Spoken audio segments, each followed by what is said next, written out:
1520. Welcome to Natural Nation Network, the show that peels back the layers of confusion on health issues and gives you access to accurate information that can help you get off of medications, reach optimal health, and live your best life. Ready to help someone you care about change their life? Contact them right now. The conversation's about to get started. Here's your host, Oscar Hines. And good morning, Houston, and welcome to the Natural Nation Network here on KYND Radio. This is an opportunity for you to learn about different ways that you can stay healthy, that you can get a better focus on the things that are important to you, on family, on personal ways of thinking about challenges that you may have, and how to overcome those challenges. You know, every week we have amazing people that we have the privilege of being able to feature on this show, and it's always a privilege and an honor for me because I find that when we have these conversations, I learn so much. So I think I've got the greatest job in the world. And this morning we have the privilege of having in studio with us Dr. Regina Bailey, who is one of our regular guests that covers Fit and Fine in no time. And last week we had the privilege of talking to Dr. Bailey. Good morning, Dr. Bailey. How are you? Good morning, Oscar. It's great being here. Yes. Well, it's a pleasure to have you back. And last week you were alone in the studio, yes, and I was on location down at Texas Southern University, and that was a great conversation there. But you covered some really interesting things about emergency room care and how we know the importance of whether we should go to the emergency room or if we can do a local neighborhood center. Yes. So those were some really important tips, and we can for those who have an interest, we certainly can cover some of that again. And we have the pleasure of having Geraldine in the studio with us. Hi, Geraldine. How are you? Good morning. Now I'm gonna want you to introduce yourself and your background to our listeners and tell us a little bit about what you do, because you cover some very unique spaces and you help a lot of people. So we want to really be able to identify what you do in the social work space. Yes, my name is Geraldine Hayes. Thank you so much, Oscar, for having me here. Yes, my work as a social worker has spanned over pretty much a 20-year period in the social service arena, working in areas where I've worked in private practice, worked in hospital settings, agencies, and social service entities across the Houston area, serving individuals and families who are experiencing unique things that are happening, either in mental health or persons who are having concerns with a disability. I help in navigating counseling through those specific challenges. And just recently I had the opportunity, blessed to have the opportunity to open my practice in the 1960 area to do more of the same, to help persons who are experiencing mental health challenges or looking for help in coping through a life change, just partner with them and through that change. Yes. Now, you know, we'll talk about a couple of things today, but this is a heavy conversation, and it hurt my heart so bad, but it's still one that's in the press, and I just want to kind of get your take on it from the social worker and mental health standpoint.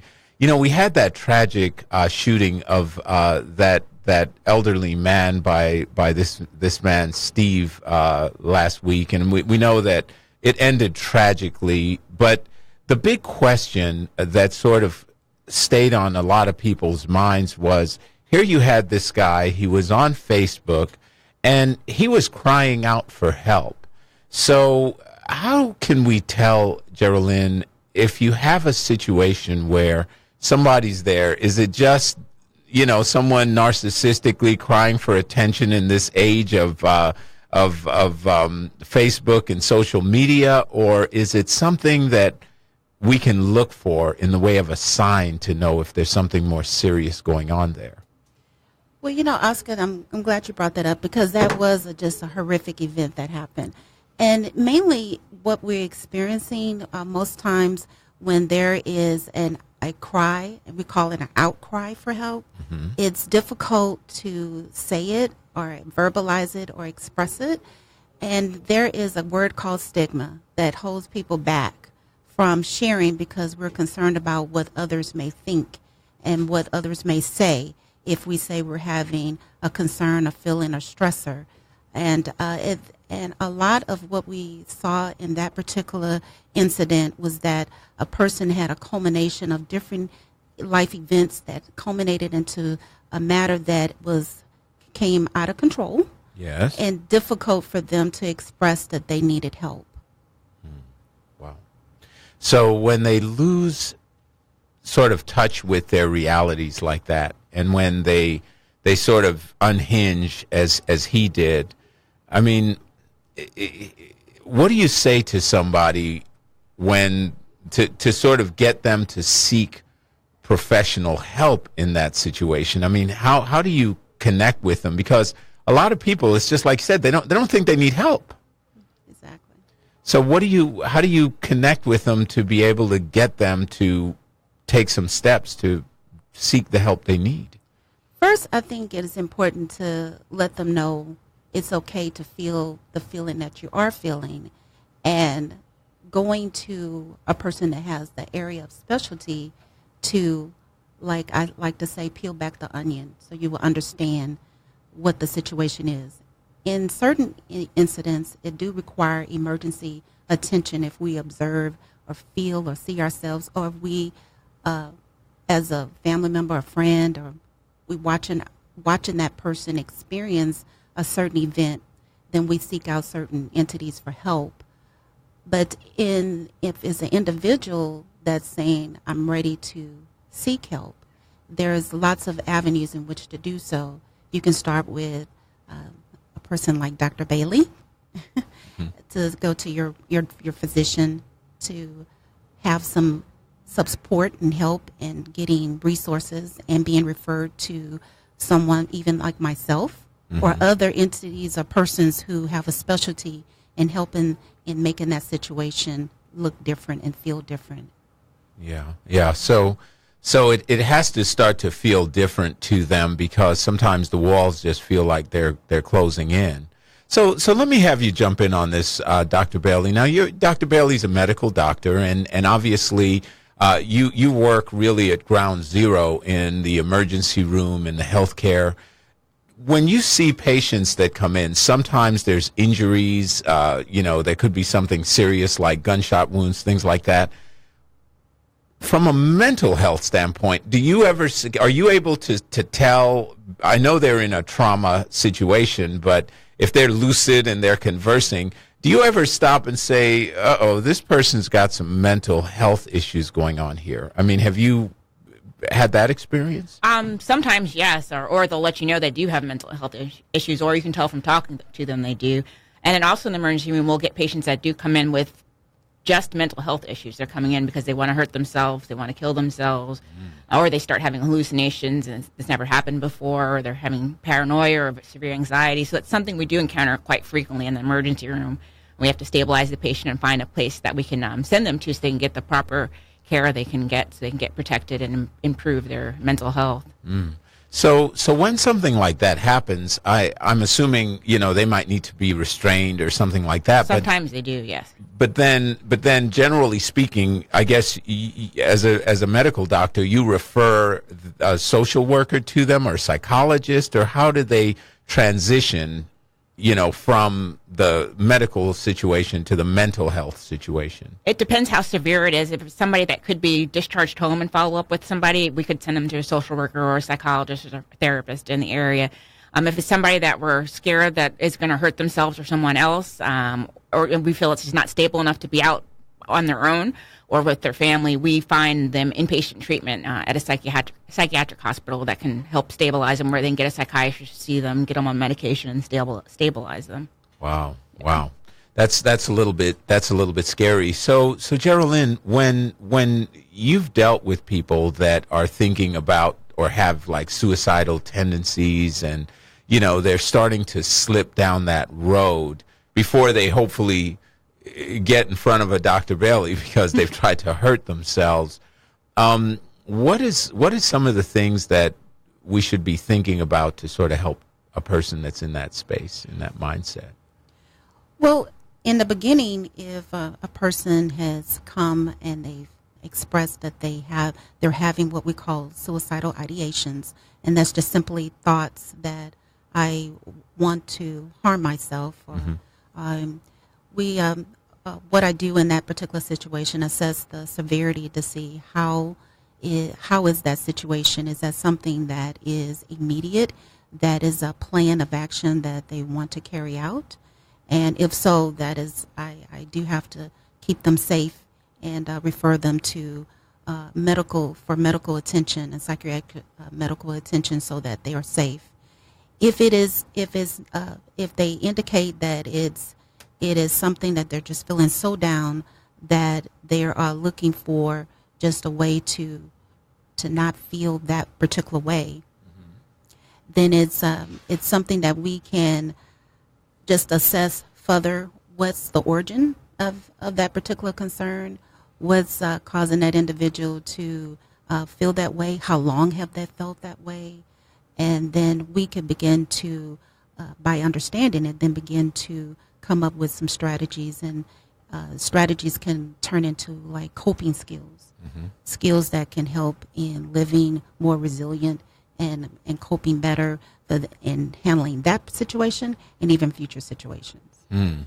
Now, I've heard of this syndrome, and I don't know. I mean, Geraldine, you might be a little bit more familiar with it, but Dr. Bailey, you would have seen it in real life. There's something, if I'm remembering correctly, I'm searching back in my memory here. It's called Munchausen. Yeah. And then you have Munchausen syndrome and Munchausen by proxy. Yeah.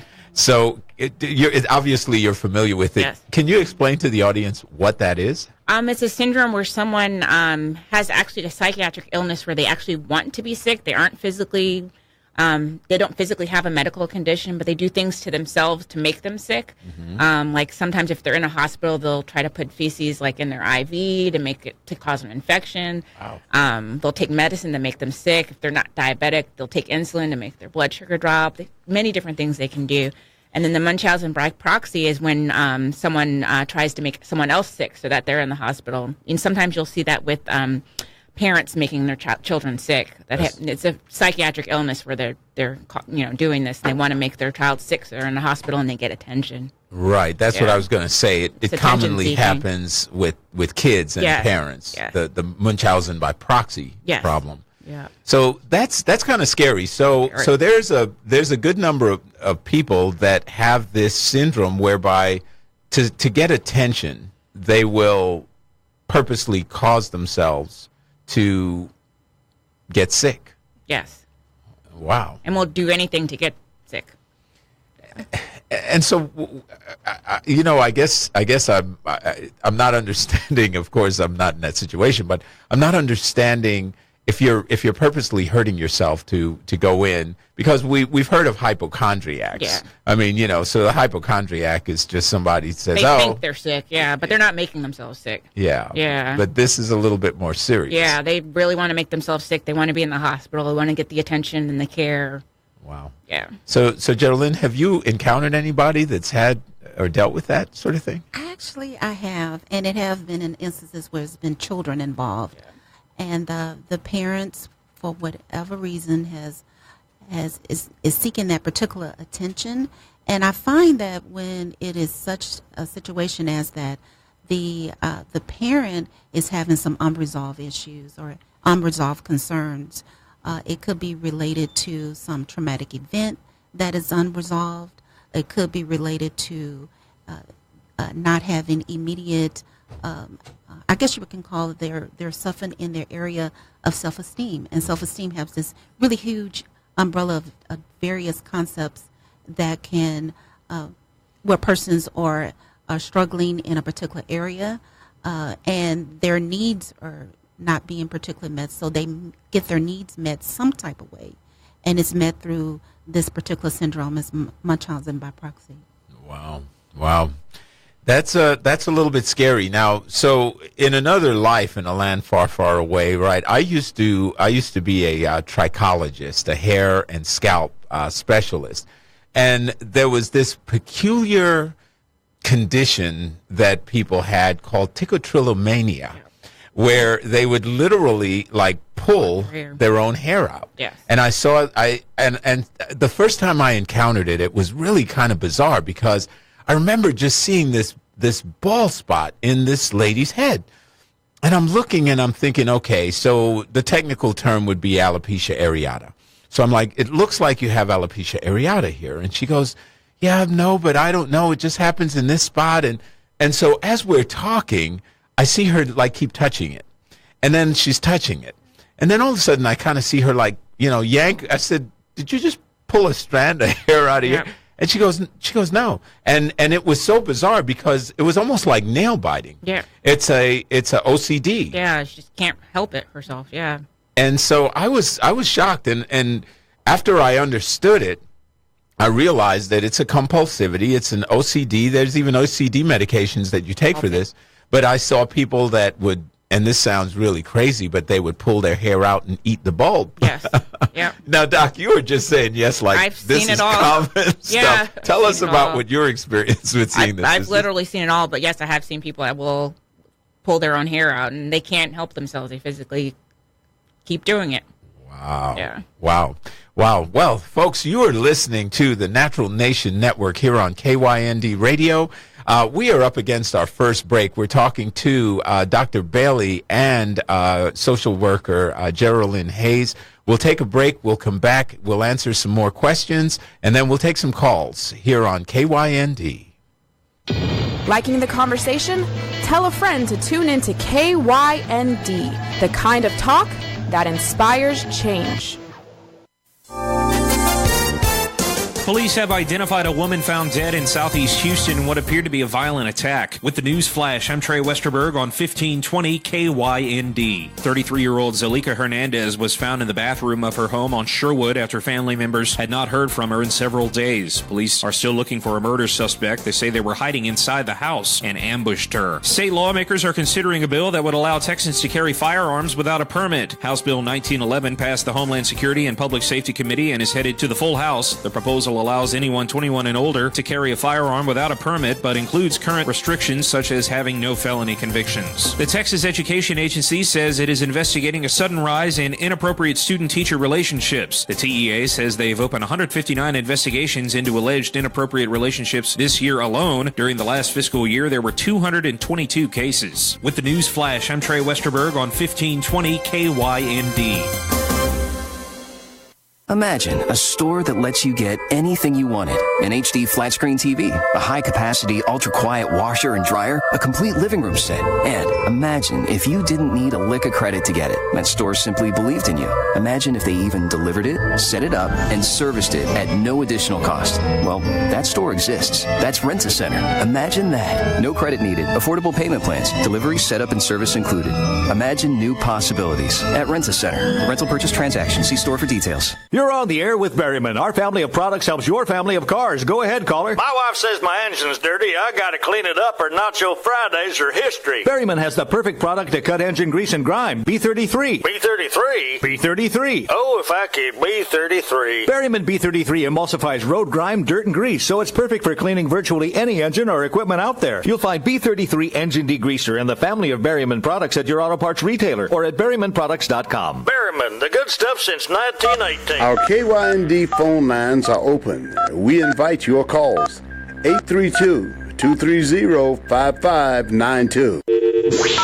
KYND. The kind of talk that inspires change. From Kingwood to Katy, on the air everywhere. Everywhere. The powerful 1520. And we are back. You're listening to the Natural Nation Network here on KYND Radio.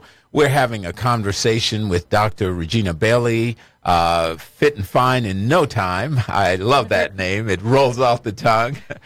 and Miss Geraldine Hayes. And Geraldine, tell us, what is the name of your company? You just started here on FM 1960. Yes, I have. I just opened up my practice, Help for Interventions, and we've been actually serving the Houston community since 1999, and we just opened up our office at 14405 Walters, and we're serving the community in the practice of clinical services, offering counseling to individuals, families, and that's including children and adults, and so serving the community to make sure they're feeling mentally okay and mentally well. Excellent, excellent. Helpful interventions. I like that. Wow.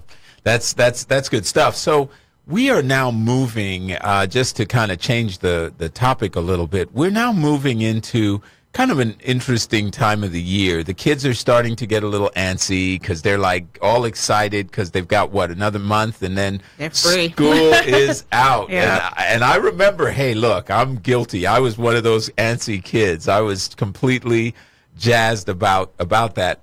But, the summer months come with some of their own challenges. So, Dr. Bailey, do you see an uptick in emergency room activity in the summer generally? Yes, definitely. Sometimes I work at UTMB in Galveston, so there's a lot of water activity. So you'll see an increased rate of drownings and other water-related injuries. People out in the water more often. They get bit by, different sea creatures in the area, or they get infections from the water. So you see quite a bit of increase in activity as the temperature increases. Houston is warm most of the year, but it gets a lot hotter during the summer, so people are out more, and kids are out more and out of school and having more fun, and they're more susceptible, more injuries and problems. Yes. And obviously that could be a challenge for parents because, in some cases, the kids are going away to camps and things like that. If they're teenagers, they might be home and left to their own devices, so to speak. So maybe share with us some of the more unusual, two things, the most common injuries that you see coming in the emergency room, and then some of the least or most unusual things over the years that you might have seen. The most common ones during the summer are related to heat illness. If people are out too long and get heat exhaustion, heat stroke. If they're not hydrating themselves properly and they're out and they're active, they can get sick that way. A lot of sunburns. If you're out too long, you're not using sunscreen. I see a lot of sunburn injuries.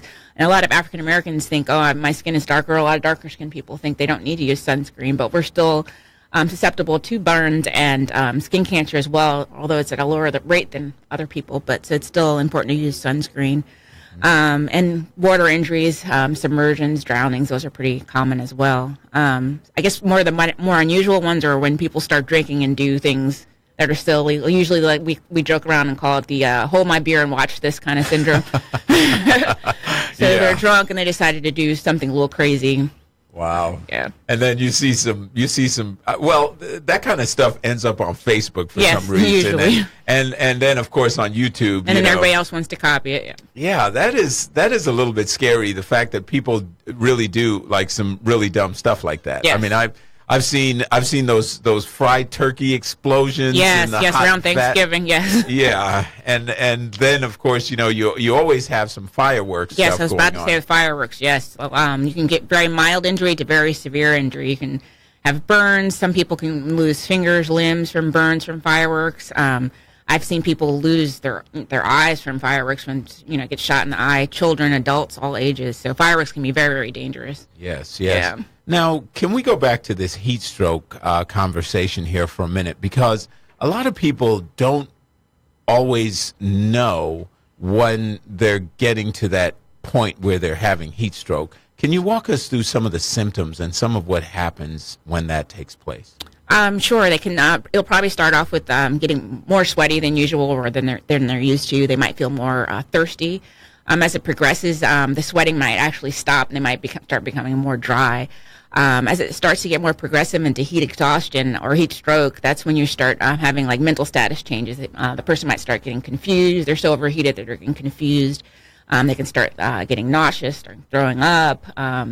Might start getting dizzy as well. Those are other signs that symptoms are more that are progressing. And then kids and especially elderly people or people with a lot of medical conditions are a lot more susceptible to heat-related illnesses. So they need to be even more cautious when they're out in the heat and make sure they're hydrating and staying in the shade and trying to stay cool. Now, Doc, if somebody has gotten heat stroke, let's say they fall on the ground and they pass out, is it enough to just give them water? No, I wouldn't first. If they're not conscious, you don't want to give them anything at all because they could aspirate and choke on the water. If they are awake and can sit up and are talking, then it's okay to give them some water. But if they do pass out, it is a good reason for them to go to the emergency room and get checked out, especially if they bump their head and they passed out. That's something that would warrant an emergency room visit to get checked out. Yeah, I remember talking to a friend who had heat stroke, and the reason I was asking that question is because he was saying that when he got this heat stroke, he had to get intravenous fluids for a while. Yeah, sometimes it's severe enough that you need to get fluids to rehydrate yourself. Because when you do get that hot, it starts to, the heat can start to affect your muscles and break down your muscles. And that material that's breaking down your muscles gets into your urine and your body and can cause you to become toxic. So some people do need to stay in the hospital for a bit to get some IV hydration to reverse that. Wow. Yeah, so it's pretty serious stuff. Yes. So if somebody, is encountering that, so the obvious smartest thing to do is hydrate before, during, and after any physical activity out in the sun. Yes. Absolutely. And drinking beer is not a form of hydrating. No, beer is not a form of hydrating or alcohol. None of that. Those will dehydrate you. They right, will Doc? very quickly. Yep. Wow. So for every cup of, let's say, a soft drink that you or a soda or something that you have, you probably have to drink what, like 5 or 6, glasses of water. Yeah, to try to keep up. Yes. Yep. Wow, that's pretty serious. So Geraldine, do you notice some shifts in things, more common occurring things on the mental health side when the summers come around? Well, we can feel, actually you can experience some differences with feelings and emotions with season changes. Mm-hmm. And now the summer months can be a time of vacation and relaxation, so it emits certain high emotions and feelings and excitement. At the same time, it can be, say, for children who may be used to the routine of school activity, they can experience some certain feelings of actually missing their school routine and environment. Some will say, I'm just excited I don't have to do any more homework. And they're excited about that. That would be what I would think, yeah. And then for parents, it can bring on anxiety because of the routine of the summer is changing, and so it means a difference in the routine for the family as a whole, and so that anxiety can come across in what do I do with my children the entire day, and do I have them? Are they well supervised? Maybe while I'm at work, and are they being what are they doing? Or they're doing any activities that I would say no or yes to. And so those types of things can emit anxiety in the parents, and then it can transcend to anxiety even in how the family is operating in the summer months. So it's good to make really thought out plans for how the summer activities will take place, not just for the children but for the entire family. To stay together as a unit. So if a child is starting to feel some level of depression or anxiety, anything we should be looking for, any symptoms there that we should be thinking about? And depression, anxiety, stress in children can look different as averse to how it looks in an adult.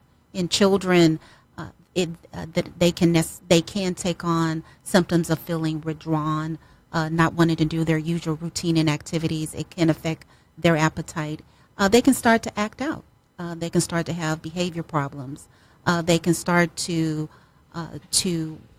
want to do the things that they would normally do. They would particularly not want to do them. So if parents are observing a particular change in their child that's not the norm for them, it would be something to look into, to ask more questions about how they're feeling, what are they doing, and what are their activities like, or asking for getting a doctor's appointment to get them checked out to make sure everything is okay. Mm-hmm. Okay, that makes sense. Very good. So you're listening to KYND Radio. We have live with us in the studio Dr. Regina Bailey and Geraldine Hayes, and we are talking about some of the challenges in the summer months. We're going to take a brief break. When we come back, we'll take some calls here at 832-230-5592. I'll give that number again when we come back. We'll be back in just a moment. You're listening to KYND radio station, KYND, inspiring the kind of change to help you live your best life. You have something special. You have greatness in you. Hello, my name is Les Brown, and I want to invite you to join me on KYND Monday from 9 o'clock until 10. It's radio that is designed to help you to live your dreams rather than your fears. A lot of people are talking about what's going on in the White House. I say focus on what's going on in your house. We're going to teach you how to begin to overcome your fears, how to identify the goals that you want to achieve and make them happen, and how to begin to get negative, toxic people out of your life. You have something special. You have greatness within you. Listen to me Monday from 9 o'clock until 10 on KYND. You have something special. That's my story, and I'm sticking to it. Rushion McDonald. Wow. That means something today, but when I started in Fifth Ward, Texas, with my brothers, two brothers, I have 6 sisters, I didn't know what I wanted to be. So when I look at what I've accomplished today, you can do it. You can be that person. You can be Rushion. You can be Magic Johnson. You can be anybody you want to be mentally. I've worked with some of the best celebrities in this country. Kevin Hart, Jamie Foxx, Monique, Tamara Mowry, Gabrielle Union. So I've surrounded myself with a degree of success that stuns most people. But I'm not satisfied. I'm not satisfied when I got 2 Emmys. So my future now is to be able to share what I know. KYND. It's about connection. It's about community. It's about empowerment. It's about you. The kind of talk that inspires change. And we are back. You're listening to the Natural Nation Network here on KYND Radio. We've had a few callers that were asking about Geraldine Hayes, a social worker, counselor, about location. So I want to give that out for those who are listening. That address is 14405 Walters Road. That's 14405 Walters Road. She is in Suite 948, and that is on the north side of Houston, right off of FM 1960. And it is an opportunity for you to meet with Geraldine. Now, I'm going to just brag on you for a second, Geraldine, because when I met you, Geraldine has a very calming energy. She does have this, but she's also very, very astute at being able to sort of help to determine the nuances of where someone needs to think about their lives a little bit differently, asking the right kinds of questions. I mean, so as a social worker, that you've seen all sorts of things, no doubt, a lot of tragedies, a lot of challenges, but you were drawn to this. So I mean, what sort of drew you into this space, and tell us about the sort of satisfaction that you get from it? Well, I guess it just stems from just being a part of being a preacher's daughter. PK kid. Okay, yeah. And just being my family ministry is just a part of my family makeup. And so just living a life of service and wanting to help. And it just drew from there. And now it's just become an extension of me. It's just what my personality is like. So helping persons through a challenge and being there with them and helping them, I know that that's part of a ministry for me. So I decided that as a career focus, when I was just back in the day, as a high school graduate, I was like, okay, what do I do with my life? Decided that this would be the path, and it has definitely been one that I have enjoyed. Just watching people from experiences that are that may be life changing, from the continuum of the good to the not so good, but watching them in the middle of that continuum. And I just have I like to share how to navigate different information places and resources. And I use the term that resources are just like keys, and if you use the right key, it'll open a door that's been closed. Oh, that's great. So Houston is a very, obviously, it's the fourth largest city in the United States. It's very diverse, but it does have a lot of resources for just a number of different things. So that's part of one of the services that you provide then. Exactly. I've had an opportunity, like in the start of my career, working in social service agency, where persons were, if they were needing that support or help and needing to know how to navigate different systems, became specialized in that and knowing where to go for help in the Houston area. Because sometimes I get asked that question. I just need to know where to go, and sometimes how to get started with asking for help, because sometimes that can be the biggest challenge. Well, give us some examples of what those types of resources are, and what type of help would someone be seeking, and how would you do, and what would you direct them to? It can be from sometimes persons ask me, well, how do I go and get food that I may need? There is a number of resources across the Houston area that help with that need, and just understanding how to contact that entity and how to request the different support or help. I'm sometimes asked the question of, even as we were speaking about summer resources, where do I take my children for summer fun, low cost fun? And so finding out where you go, one of the resources that I go to is United Way. They have a resource line for Houston that's free to anyone. They can just call 211, and that's a listing of different types of resources across the Houston area that can help persons identify from any basic need, any social need, any type of help need across the Houston area. Oh, so that's not area code. It's just 211. 211. As opposed to 911. Just don't misdial, otherwise, no, not 911, but definitely 211. Yes. And there is a free resource to the Houston area where you can definitely get connected to any type of resource that you may need. Outstanding. Well, let's take a caller here. Good morning, Bobby. You're on the air with Dr. Bailey. And yes. Can y'all give me your address? The address, where y'all at on Walters Road? Sure, yes, sir. We are located at 14405. Okay, wait a minute. Okay, 14. What now? 405. 14. Yes. 14. 14405 Walters. 405. Walters Road. WAL. Sure. ERS Road. And Miss Geraldine is in suite number 948. Now, and we can get that to you off the air as well. I'll suite 948. 948. And what's her name? And her name is Miss Hayes. Hayes. Wait a minute. What now? Hayes.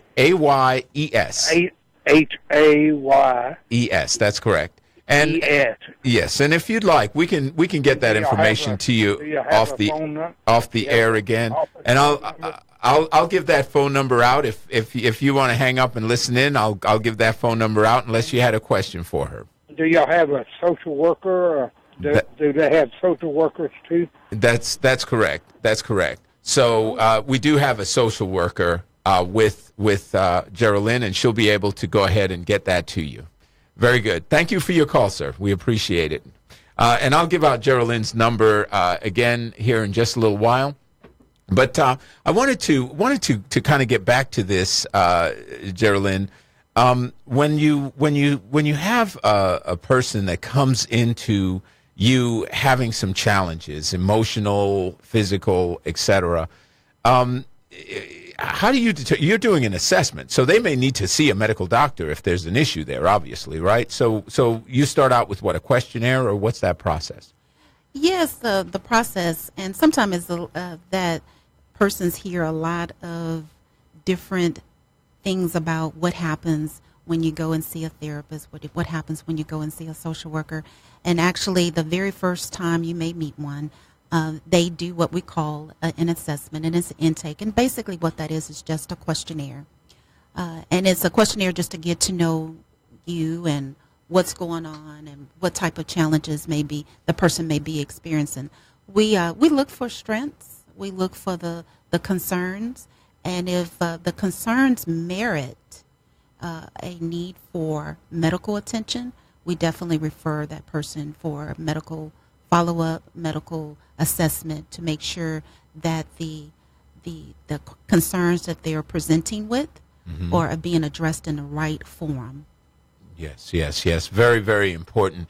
So that's an important piece. Now, I want to change gears a little bit, and you'll still weigh in on this, Geraldine, but I want to ask Dr. Bailey. Dr. Bailey made an amazing transformation in the course of her own life and I saw the pictures, and they're on Facebook, folks. So Dr. Bailey had a baby, and, she had a few challenges in her life. And you lost how much weight, Doc?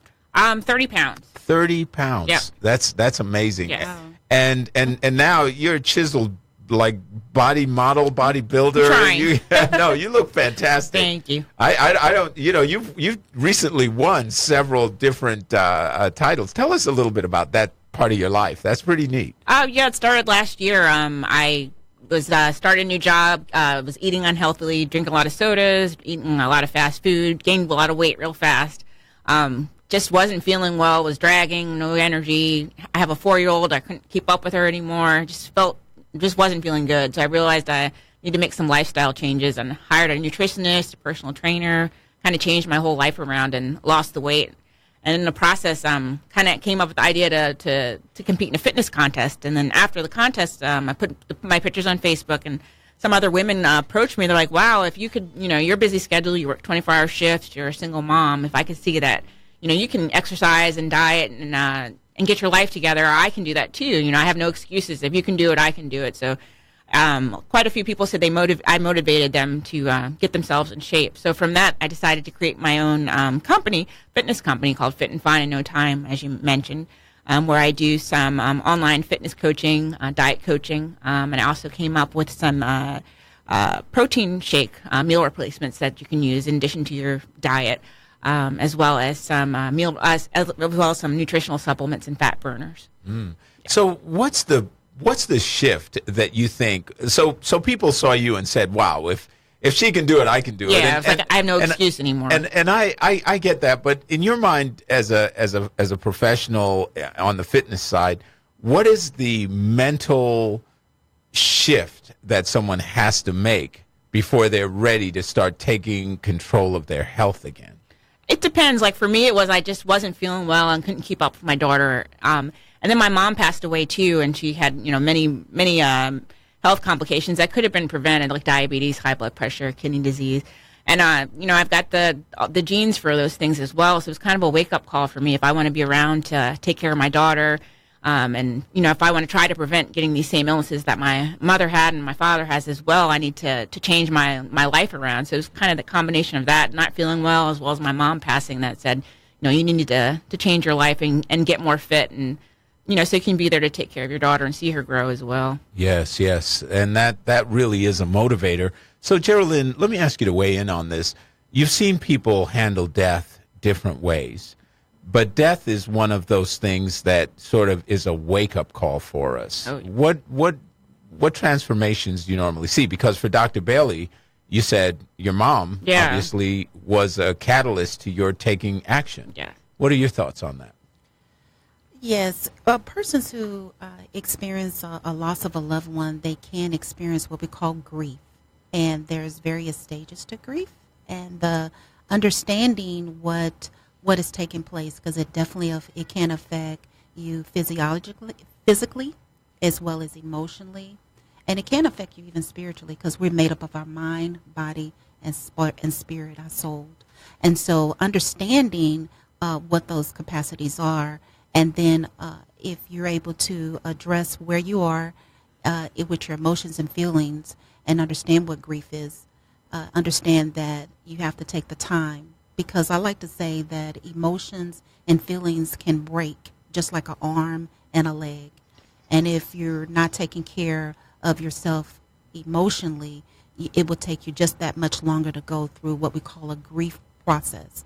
There is a such thing as called grief work, and that's something that you would take the time to yourself to understand what's going on and how to identify what we call triggers, understanding what those triggers may be when you're experiencing certain emotions, certain feelings. And so if you're able to address that, then you're able to overcome what we call grief. And like Dr. Bailey mentioned, she addressed that, not just understanding it, but addressed it through her physical makeup and making changes there to see a difference. Right, and she took those actions. That's exactly right. All right, folks, you're listening to the Natural Nation Network here on KYND Radio. We'll take our final break, and then when we come back, let's talk about steps you can take to really get control of both your emotional and physical health. From Willis to Waco, on the air everywhere. Everywhere. The powerful 1520. Regina McDonald, wow. That means something today, but when I started in Fifth Ward, Texas, with my brothers, two brothers, I have 6 sisters, I didn't know what I wanted to be. So when I look at what I've accomplished today, you can do it. You can be that person. You can be Rashawn. You can be Magic Johnson. You can be anybody you want to be mentally. I work with some of the best celebrities in this country. Kevin Hart, Jamie Foxx, Monique, Tien Tamara Mowry, Gabrielle Union. So I've surrounded myself with a degree of success that stuns most people. But I'm not satisfied. I'm not satisfied when I got 2 Emmys. So my future now is to be able to share what I know. You know, they said, make America greater. How about making you greater? Call me. Money Making Conversations. 11 a.m. Central Standard Time. KYND 1520 a.m. I'll be live in studio. D 1520 KYNDRadio.com. And we are back with the Natural Nation Network. We are speaking with Carolyn Hayes of Helpful Interventions and Dr. Regina Bailey with Fit and Fine in No Time. And we're just, as we're sort of wrapping our conversation, I would like to address how do we take the steps to get healthy both physically and mentally? What's the physical what's the mental shift that has to take place first? And then what do we do physically, Doc? So what do we do mentally to kind of make that shift? And either one of you can feel this one. Mentally, you just have to have that either that wake-up call or the initiative or a friend or someone telling you, hey, you need to change things around. Or it might take also getting sick. You might end up in the hospital and saying, hey, that could be a wake-up call to you. I need to change my life around. I need to get healthier. So that could be. Yeah, so they say we do things, Geraldine, for one of 2 reasons, inspiration or desperation, yes. Right? So when somebody is running up against an illness, then all of a sudden that's the real wake-up call. The doctor looks at them and says, hey, you've got diabetes or whatever. Yeah. So what do you see when someone shifts in that way? You're definitely right. People will respond to a situation, and that will definitely make you definitely say, I need to do something different. Particularly in our arena, when we're looking at time frames and when someone is experiencing particular emotions and feelings, they're feeling down. If it's a span of 2 weeks, 4 weeks, you're feeling down, you're not able to do your daily life functioning, going to work, spending time with your family, doing your daily types of routines and activities, and it becomes a challenge. That's like a marker that you should probably speak to your doctor, talk to someone who has a specialty, talk to even like a social worker to help you out with that particular anyone you know in particular? Yes. Yes, indeed. Well, we're going to give out Geraldine's number here in just a minute, but yeah, so they need to speak with someone to get over those challenges. I would definitely recommend not trying to just dismiss that I'm feeling this way. Oftentimes I'm heard that if I could just maybe have a good night's sleep, if I just have a good meal, if I could just take the weekend and just to recover. Sometimes certain emotions, certain feelings that you're having, it should not be ignored. And especially if it goes into, like I said, past these markers, 2 weeks, 4 weeks, and you're constantly feeling this way. it's best to have early intervention on something instead of having a reactive thing that you have a really serious concern that's now affecting not just your emotional well-being, but it begins to affect you physically. Because how we think is how we feel, is how we respond and react to situations. Absolutely. Definitely, yeah. Yeah. So Dr. Bailey, you've seen a lot of what started out as sort of an emotional issue transmute into a physical issue. Yes, it can. Emotions can affect you quite seriously. People can get extremely stressed out. It can cause ulcers. It can cause your immune system to be a little lower, so you get sicker quickly. So, yes, emotions can affect your body physically in many different ways. So it is important to get, like she said, get help early as possible. Mm-hmm. And it's great that she has so many resources. Psychiatric resources are scarce in the area, so to have resources like herself is a huge help to the medical community. Yes. But then now on the physical side, somebody finally decides, okay, that's it. I'm ready to look like Dr. Bailey. What do they do to accomplish the physical side of that equation? It depends where they're starting from. If they're, haven't been exercising in a while, I would say start off slowly so they don't get too, start off slowly so they don't get too apprehensive about what's going on. Maybe start off with walking, then increasing the time you're walking or the frequency you're walking. If you can afford to, join a gym. See if there are different fitness classes that you're interested in. Some people like to dance, so maybe you can do a Zumba class, or my gym has Soul Grooves class. That's a lot of fun. So a lot of different activities you can try to increase your heart rate, get more physical, and increase your health in that way. Mm-hmm. Mm-hmm.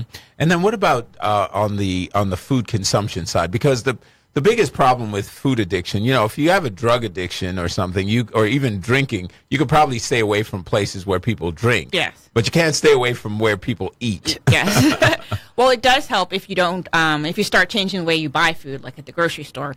Like if you stop buying certain foods, if you don't have it available in your house readily, it's going to be not as tempting for you. So if you like the ice cream and the cake, if you don't have it in your house, that you're going to be less likely to go eat it in the middle of the night when you feel like you want a little snack. So if you have healthy snacks available, it might be a little easier on you. This may be out of your wheelhouse, but I don't think anything is. So I'll just ask it.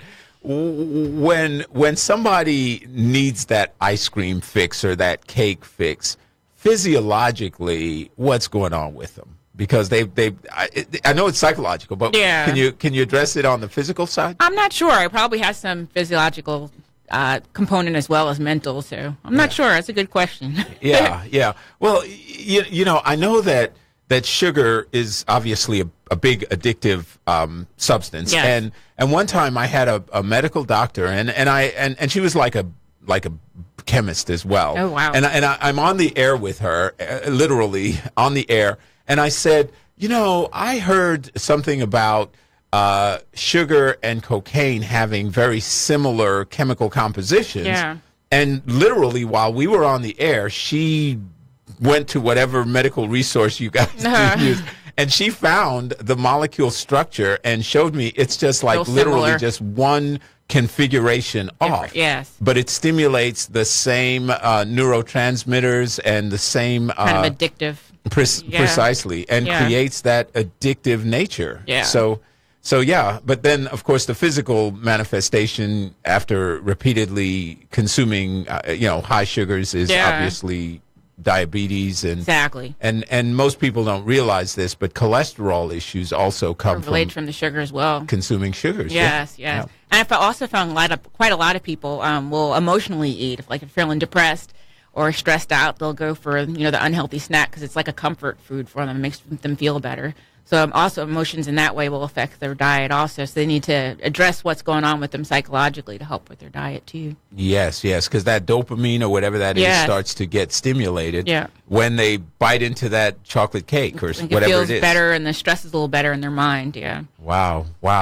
Yeah, so really it's sort of a complex combination of what's happening with you emotionally, what may be going on physically that's causing some of these addictions. And you have to start understanding from the core of who you are, what your goals are, what your desires are. Because unless you're willing to make a fundamental shift in the things that you see in yourself and what you want for yourself, then making that health transition is going to be a challenge. But the great news is that once when you're trying to decide, you can visit with Geraldine Hayes, and she can help you to maybe work through some of those core issues, right, Geraldine? Oh, most definitely. Because when there is a concern such as that, if you're having where you're feeling like you're needing to emotionally eat, or you're needing to do things to help with a particular how you're feeling, you can learn some different what we call coping strategies, different techniques that could lessen the triggers and the need for going to, say, like the unhealthy foods. Actually, our bodies are organic in nature, and so when we're taking care of ourselves and in a way that helps us to meet our physical and our emotional needs, and exercise and eating healthy helps our organic being to feel better. And so then if you can have teaching some different strategies and learning how to understand what our triggers are, what things that we can do different, and just some very simple lifestyle changes with our emotion and physical well-being can definitely make lots of differences. Outstanding. You've been listening to the Natural Nation Network, and for those who would like to connect with Miss Geraldine Hayes with helpful interventions, she's located on Walters Road, but you can give her a call directly at 281-272-2206. Again, that's 281-272-2206. And you'll be able to connect to get some help and to find out about resources that you will be able to use to get your mental state where you need it to be. So we want to thank you, Geraldine, for being here. And Dr. Bailey, with connecting with Fit and Fine in no time, how do folks get in touch with you? You've got web presence, you've got products. Yep. Tell us how you connect to Dr. Bailey. They can look at my website first, www.DrReginaMDJD.com. It's DrReginaMDJD.com. I'm also on Facebook, Twitter, and Instagram with the same name, Dr. Regina MDJD. And then Fit and Fine in No Time has a website as well, www.fitandfineinnotime.com. Yes, Dr. Regina MDJD. Yes. So look her up, Yep. Find out how you can become fit and fine in no time. Yep. I love that. And we're always posting fitness tips and things as well. Also, there's a free ebook on my website as well they can check out. Oh, outstanding. Yes. Outstanding. What's the name of the book? The 10 Steps to Becoming Fit and Fine in No Time. Ooh, I love it. Yep. I love it. And I like 10 steps. That's digestible. That's palatable. Exactly. And, for those who don't know, Dr. Bailey is like a pseudo genius. She's got a law degree. She's a medical doctor, but actually a really down to earth and great person to connect with if you're looking for that type of counseling. So, and guidance. So we want to encourage you to go to the Fit and Fine website, find out more. You're listening to the Natural Nation Network. We'll be back at 11 a.m. next Tuesday with another conversation to help you to live your best life. Be sure to tune in tomorrow at 11 a.m. when I am joined by Dr. Polly as we have a health and wellness conversation. We want to encourage you to be healthy. We want to encourage you to be well. Enjoy this beautiful day, and we will see you next week. You're listening to KYND radio station, KYND, inspiring the kind of change to help you live your best life.